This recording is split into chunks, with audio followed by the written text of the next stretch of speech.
Pozdrav svima ljudi, dobrodošli u prvi klip na mom kanalu. Danas ćemo igrati FIFA 15 Ultimate Team i ljudi, danas ćemo pokazati jedan glitch kako da zaradite hiljade i hiljade coinsa u FIFA 15 na vrlo lagan način.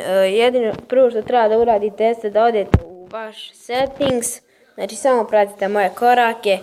I ovdje vjerovatno će vam biti stavljeno na beginner, vi sa beginnera prebacite na world class. Nakon toga idite na play i team of the week. Idite ok.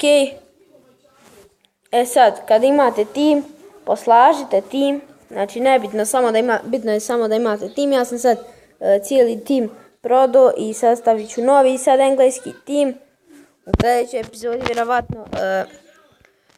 I sada evo objasnit ću vam ovako. Znači šta treba da uradite? Jeste da prvi 5 minuta u igrici igrate na World Classu. Nakon što bude 5. minut uđete ponovo u settings u igrici. Dok igrate uđete u settings i nakon toga stavite na beginner. I nastavite da igrate i pokušajte da date što više golova možete, jer na ovom glitchu možete da zaradite po jednoj utakmici.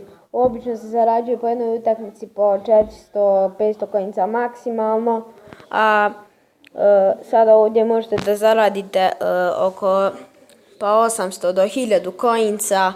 Tako da to je super, eto vam super glitch, za 10 utakmica zaradite 10.000 coinsa i to ne biste nikad uspjeli da uradite, da igrate na običan način.